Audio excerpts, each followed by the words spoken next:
Country Confidential. Obviously, I know the backstory about how you guys met, but a lot of people, 2024, are really new to you guys and your music and what you're doing. So, what is the cliff notes? Because I know it is a very long story of how you guys all met, but what's the cliff notes of kind of how Flatland Cavalry came to be? Yeah, so um, I moved to Lubbock in 2012 when I was 20 years old, after going to junior college there in Midland, where I was born and raised, with the dream to start a band and play music. And I'd been jamming with our drummer Jason I've known him since eighth grade, but we had kind of been jamming and stuff since in little instances, all throughout high school and beyond that. But him and I were roommates in moving from Midland to Lubbock, and so him and I were kind of jamming and looking to meet people, other bandmates, musicians in town as soon as we got there, and went to open mic nights and stuff. And uh, over the course of a couple of years, we had rounded up a good bass player who's Johnny Signs, who he's been playing with us for 10 years, and Reed Dillon, who is 19 years old at the time, like studying chemical engineering, and his older brother, I had befriended at through business fraternity, had told me his little brother played, and I told him I was looking for a guitar player. So we tried Reed out, and he's been with us ever since. And we had here's that was the initial four of us that have been playing for the last 10 years together. But eventually we grafted in Wesley Hall on the fiddle and Adam Gallegos. But Wesley had played in a band with Johnny, our bass player, prior to joining the band, and both that band had kind of dissolved, so they were both kind of free agents, and Johnny recommended him. And Adam Gallegos had posted a cover of him playing mandolin and banjo on a couple of our songs, and he was really fantastic. So he kind of asked him to come play some shows with us, and half of it's how the talent level and half of it's the hang, and he was a great Right. hang. Would you like to come try out on stage tonight? Yeah. Yeah, and I mean, yeah, he was totally, I don't know, it was a godsend as well. And so I it's love it. it took yeah, just pretty much kids I love it. experimenting in college, and going out chasing the proverbial dream, if you will. And just it's been 10 years in the making. It's crazy. And I have loved seeing your guys' live show. I've seen you a handful of times here, but I've heard from other people, either fans or, people in the business, that your live show is second to none. Definitely one of my favorites. But I think two things I love about your live show. One is that you're truly a band. Each one of you shines in your own way, whether, Wesley comes up and shreds on the fiddle, or, Mm. Jason does something, or you just are really up there leading. So kind of two-part question here. Why is it so important that you all shine during your live show? And then why is that such an important value of you guys kind of being this force together for the values of the band? I think there's I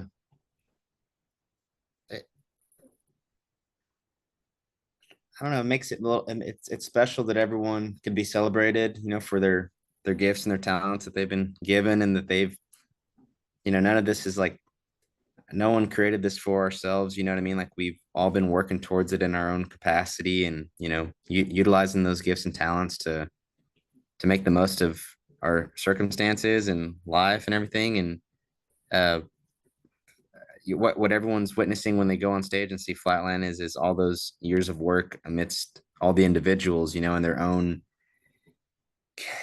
personalities and Yeah. energies and stuff that shines through. You know what I mean? And so I don't know. I think it's fun to it makes it six times as enjoyable. Like you said, you can look in a different direction and see everyone having their own good time. And I heard a quote during the Oscars from the last year or two, and the guy that was speaking had said that it's, if you want to go fast, go alone. If you want to go far, go together. And that sentiment kind of struck a chord to me, because I feel like that's kind of coming from a big family. That's something that I had always naturally related to, and I'm glad that uh, when folks come to see Flatline, they're able to celebrate more than just focal point, if you will. So I I think love it. it's a beautiful thing.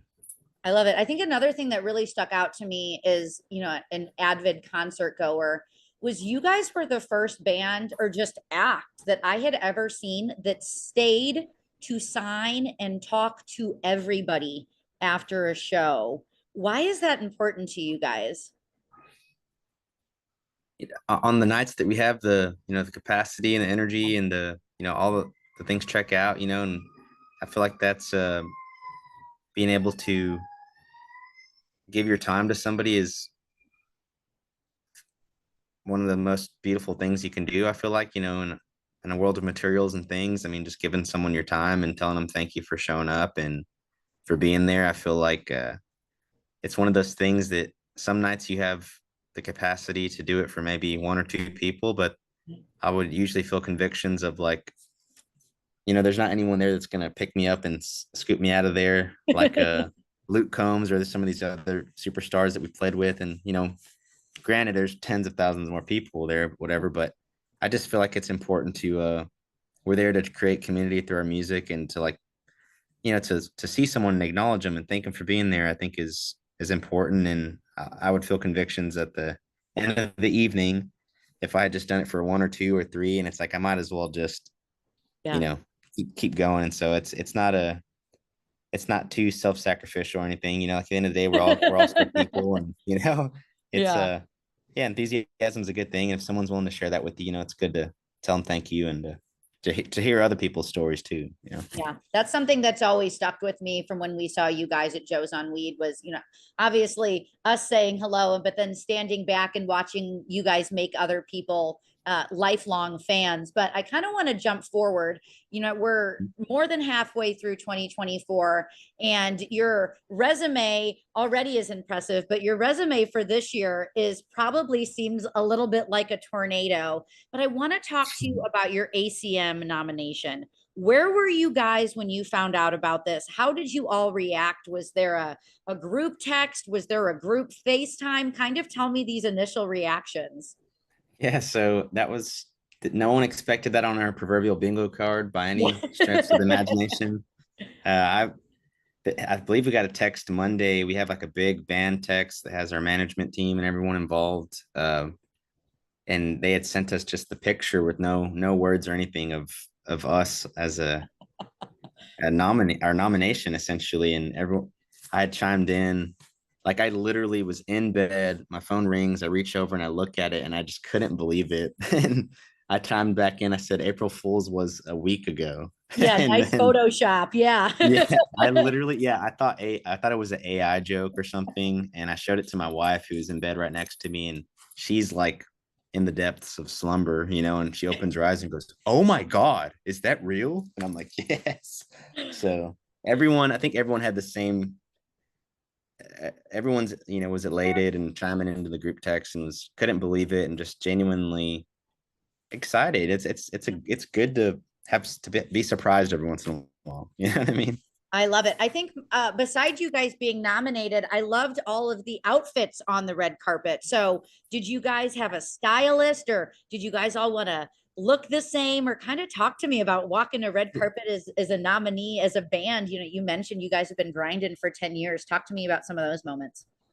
Sure. Yeah. So, I mean, we definitely had the help of the stylist, Courtney Giray, who we were introduced to through our management company, Make Wake and Deep Roots. And she did a fantastic job of, we just, you only go to the ACMs for the first time once, it's like dress the part. And Yeah. she helped us look, I told her I just wanted us to look casual, not casual, but like black tie, like still elegant and like classic, not too loud, but we had the little fancy pants and stuff, but like just dress us up. But like I don't want to get too outrageous, but still have like a traditional sense and classic. And she did a fantastic job. And we had gone to other events before where we didn't coordinate. It's a lot of six guys in the band, and Yeah. Yep. I think that's been made apparent too. So it's like, all right, like let's put a little more effort into it. And so yeah, it felt good to show up dressed to the nines. And we were nominated, we're supposed to be there. It felt good, just, and not in an arrogant proud sense, but just of like how awesome, let's let's treat it for the honor that it is. I love it. Something else that's awesome is, the Ryman. I feel like that is on everybody's bucket list, whether, you know what I mean, old, new, people get excited to play that venue at any point in their career. But I want to ask you if there was a moment, maybe for you specifically, when you were standing up on stage looking out at that crowd that, I mean, you were like, holy crap, like we are here. Were there any of those moments for you? Yes, that once again, that places like the Ryman have so much, they're revered for all the history and the music that's passed through the doors and been performed there. And you hear a lot about it and it's a special place, but whenever you're actually there and you're in the circle and you're doing the thing, like I felt the love immediately from the audience when we played, which, you feel that in other nights in other venues, but it was still the way that room captures the energy and like returns it back to you. And I literally, during the acoustic portion of the show, it flashed in my mind's eye of like, oh, that's why they call this place the auditorium, because Yeah. it was so quiet that like everyone was listening to everything, every single word, every story. You feel like you have the proverbial floor. And not every place, not every show is that way, it's like, but people go there to listen to what it is you have to say and what your music speaks. And I felt that. And it's one of those rare, beautiful circumstances, events that you play, shows that you leave with zero doubt that that is exactly what you were supposed to be doing that night, or what your calling is, and sometimes you don't feel that way. You might leave a little like, I don't know how I felt, or maybe some nights you don't have it, or you're not on. I don't know what the right word is, but I left feeling like, yep, this is what I'm supposed to be put on this earth to do. Like that felt like what I'm trying to do every night. Anytime I have a chance to sing to somebody, that's what I'm trying to cultivate. I love it. I love it. I remember seeing footage from that and going, oh my gosh, this is just the perfect venue for you. But I want to dive into something else that I think is perfect for you guys. As a fellow Stevie Nicks and just Fleetwood Mac lover, selfishly, I want to ask you, what was the conversation around, covering Landslide? I think it's one of those covers that if you didn't know, Fleetwood Mac, and you are some, new aged kid that isn't familiar with the greats of music and didn't know that was a song, you would think that was a Flatland Cavalry song. So can you kind of walk me through why you guys decided to cover that, and ultimately, why you think it's just such a great fit for you and the guys? Yeah, of course. Anytime we go to start a new tour, we'll get in the rehearsal studio and work on new ideas, new show ideas, transitions, try to connect the dots between certain songs to try to make them work together. And like that was an idea I just brought to the band, was that both of these songs are in the same key. And I used to sing this song back in the day, like before there was Flatland Cavalry, like I was playing acoustic gigs, singing a bunch of other people's songs, and that's how you learned. That's how I learned about songs and how I learned how to sing them and all that kind of stuff. And there's there's always those like James Taylor songs, Fleetwood Mac, like classic stuff that would always seem to get the audience to just shut up and like, to feel it, right? Yeah, Simply. And it's yeah. like, so anyways, that one was kind of, I brought that one to the table, and, we blended it into Life Before We Work Out for like a live moment. And it started to go, it was going over so well that the label or someone in management asked us to, and would we consider recording it? And I'd never thought about that, but Yeah. I'm proud of the two renditions that we have. That live one at the Ryman is, Mhm. when I listen to it, it gives me goosebumps because it Oh yeah. once again puts me back into that moment. It's like, oh my God, it's how special. I love it. I love it.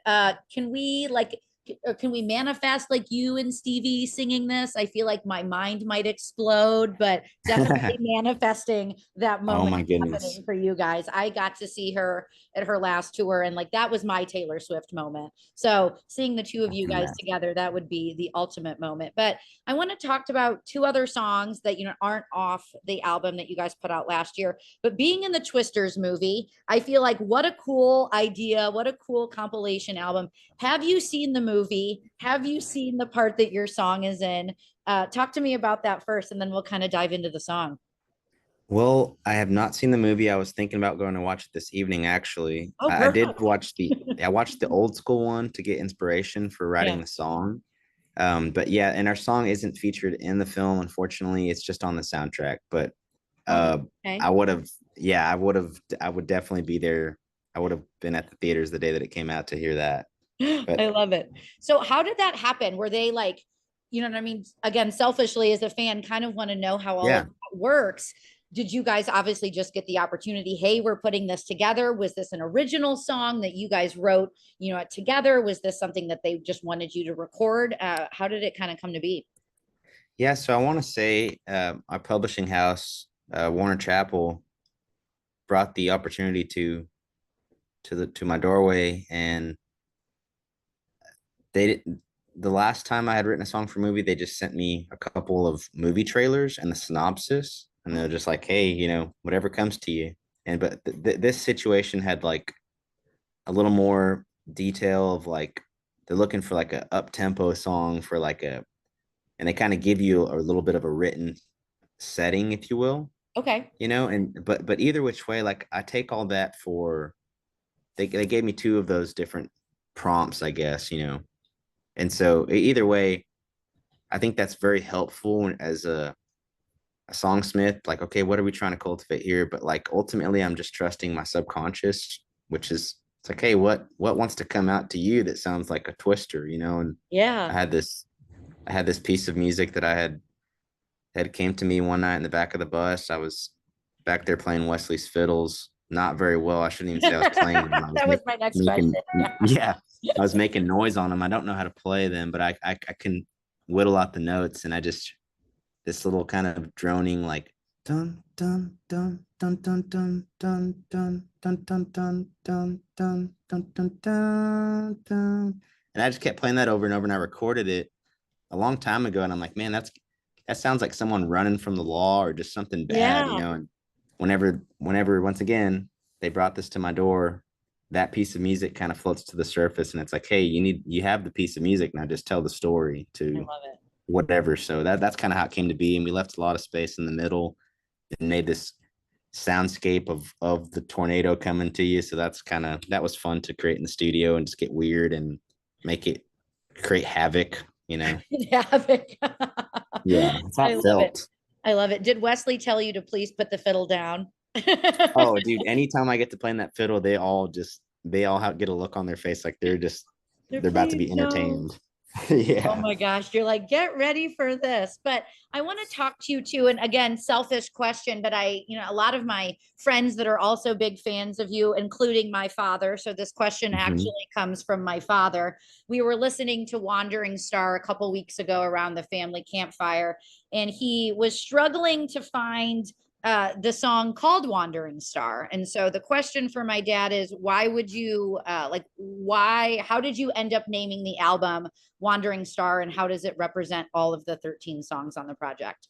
It's a great question, Dad. I love questions like this, and most people don't ask them, or nor do they take time to listen to the whole thing and figure it out or try to. But uh, historically, some of my favorite albums and records that we've made, when it came down to naming the record, I'm like, man, well, for example, our first EP, Come May, it's like I don't want to call it Summertime Love or No Shade of Green, or it's not the song title. So what is it? And so I Yeah. looked through all the lyrics, and you know, Come May is in the bridge of Summertime Love, which is kind of the heart of the album. And I was struggling to figure out what to name this record too, as well, because historically I've never made a concept album of like, here's my concept and I'm going to write to all these ideas. It's always been like, I write any song that comes to me and then I just see which ones want to stick together, which Yep. maybe Yep. is a bit abstract. But anyways, looking through all the lyrics and everything, there's uh in the song Spinning, which is track number 7, which is like the heart of the album. Once again, verse 2 says, who'd have known a burned out bar would be a hiding place for a wandering star? Darling, you look lost and I feel found. And just, I guess the universe is on your side when luck and loneliness collide. So hand in hand, merry we go round. And there's something about that verse really just I love it. I feel it every time I sing it and when I read it. And I just, those Wandering Star kind of rose up to the surface and made me feel like, once again, all this is happening as I'm trying to figure out like, what do I name it? What do I name it? And I'm looking at the wall and my wife, sorry, I feel like Bobby Boucher trying to describe the story to you, but Oh no, I love it. I'm all about it. okay. So I'm staring at the wall and my wife's from Oklahoma and she has like native art that she had picked up at a, some kind of like swap meet or something. And Yeah. it's a native man with eagle's wings and he's like doing like a dance, like, and so I just looked at it and my brain put the two words dancing eagles together. I was like, I wonder if that was his name, and then I thought about like what would be my name, and then the Wandering Star jumped to my mind, and I was like, oh, that's a lyric in spinning. So I was like, Wandering Star, and I feel like we've been wandering the country for 10 years. Like my parents would be like, yeah, he's our Wandering Star, So like, I don't know, that's kind of how my brain all wrapped it up into to make sense of it. Yeah. But yeah. No, I love it. I've become such a nerd for lyrics and, kind of the concept behind why you guys make these decisions, because my brain does not work that way. So that's why I like asking about why Well, it's a good question.